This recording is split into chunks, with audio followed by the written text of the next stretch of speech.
Hello friends, welcome back. A very good morning to all of you. देखिए, ये जो video है इसमें उत्तर प्रदेश के जितने भी इंपॉर्टेंट पक्षी वन्य जीव विहार हैं यानी कि बर्ड सेंचुरीज, उनके बारे में देखेंगे। बहुत इंपॉर्टेंट टॉपिक है ये।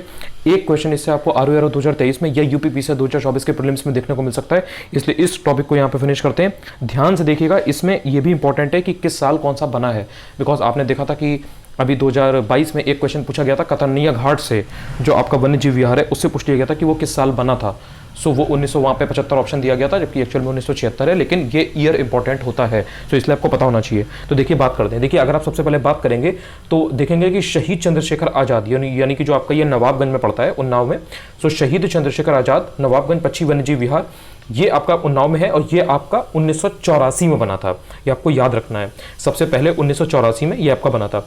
उसके बाद में बात करेंगे समसपुर पक्षी वन्यजीव विहार। जो भी रायबरेली के हैं वो इससे अच्छे से इस चीज़ को जानते होंगे कि समसपुर पक्षी वन्यजीव विहार 1987 में 1987 में बना था और ये रायबरेली में। ये दोनों जो जिले हैं ये आपके पास में है, उन्नाव भी पास में है, रायबरेली भी पास में है। तो दोनों में पहले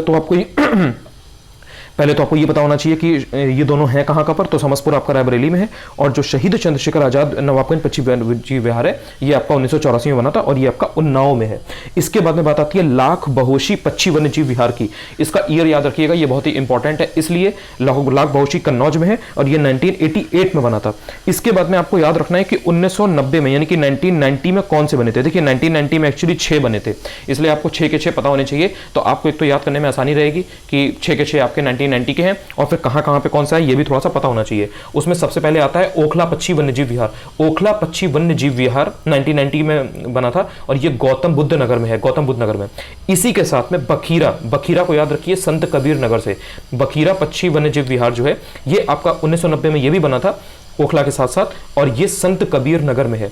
इसके बाद में आप बात करेंगे सांडी पक्षी वन्यजीव विहार की। सांडी आपको पता है हरदोई में है और ये भी 1990 में बना था। इस तरह से आपको याद हुआ कि 1990 में 3 बने थे, ओखला, बखीरा और सांडी। अब इसके बाद में आप थोड़ा सा नीचे आ जाइए। अब आप देखेंगे कि जो पटना वन्यजीव विहार है, पटना पक्षी वन्यजीव विहार, ये आपका 1990 में बना था और ये एटा में है, एटा कासगंज पास में है। सो एटा में बना था 1990 में पटना पक्षी वन्यजीव विहार। इसी के साथ आप आएंगे तो आप देखेंगे जो विजय सागर पक्षी वन्यजीव विहार है, विजय सागर पक्षी वन्यजीव विहार, ये भी 1990 में बना था और ये महोबा में है। ये आपको याद रखना है क्योंकि उधर साइड की एक बहुत ही इंपॉर्टेंट पक्षी वन्यजीव विहार है ये। इसके बाद में आप बात करेंगे तो गोंडा में एक बहुत ही इंपॉर्टेंट पक्षी वन्यजीव विहार पड़ता है, उसका नाम है पार्वती अरगा। कहीं पे आपको अरंगा भी देखने को मिलेगा, बट पार्वती अरगा है ये, और ये भी 1990 में बना था और ये आपको गोंडा में देखने को मिलता है। इसके बाद आपने सूर सरोवर का नाम सुना होगा। सूर सरोवर पक्षी वन्यजीव विहार जो है वो 1991 में, आप इकोनॉमिक रिफॉर्म से याद कर सकते हैं इसको कि इकोनॉमिक रिफॉर्म्स आई थी। सो सूर सरोवर पक्षी वन्यजीव विहार आपका आगरा और इटावा में पड़ता है, आगरा में इटावा में। तो यहाँ पर आप कंफ्यूजन में नहीं आना है, कंफ्यूज नहीं होना है कि सिर्फ आगरा में है या सिर्फ इटावा में है, ये आगरा और इटावा दोनों में पड़ता है। इसके बाद आप बात करेंगे जयप्रकाश नारायण, या इसको सुरहा ताल पक्षी वन्यजीव विहार भी बोलते हैं, ये भी 1991 का है। तो ये 1991 के 2 हैं, एक तो आपका सूर सरोवर पक्षी वन्यजीव विहार है और एक जयप्रकाश नारायण सुरहताल पक्षी वन्यजीव विहार है, ये भी 1991 का है और ये बलिया में पड़ता है, बलिया में। इसके बाद में आपको ध्यान रखना है कि 1990 में एक बहुत इंपॉर्टेंट पक्षी वन्यजीव विहार था, उसका नाम है समान। कहीं पे आपको समन भी दिखेगा, बट वैसे ये समान है। सो समान पक्षी वन्यजीव विहार ये मैनपुरी में पड़ता है 1990 में। इसके बाद में आपको याद रखना है कि अलीगढ़ में एक पक्षी वन्यजीव विहार पड़ता है जिसका नाम है शेखा झील पक्षी वन्यजीव विहार, और ये अभी हाल में यानी कि 2016 में बना था। तो आपको इसको अच्छे से याद रखना है, इसमें बिल्कुल भी डाउट में नहीं आना है। इसके बाद जो एक आपका इंपॉर्टेंट पक्षी वन्यजीव विहार बसता है वो पड़ता है प्रतापगढ़ में। जो भी लोग रायबरेली के आगे जब प्रयागराज जाते हैं तो रास्ते में प्रतापगढ़ में उनको डॉक्टर भीमराव अंबेडकर जी के नाम से पक्षी वन्यजीव विहार देखने को मिलता है और ये 2003 में बना था, 2003 में जब इंडिया वर्ल्ड कप हारी थी ऑस्ट्रेलिया से 50-50 ओवर्स वाला। सो आपको याद रखना है कि भीमराव अंबेडकर पक्षी वन्यजीव विहार 2003 में बना था और ये प्रतापगढ़ में है। सो इस तरह से उत्तर प्रदेश के जो ये प्रमुख पक्षी वन्यजीव विहार हैं ये इस वीडियो में खत्म हो गए।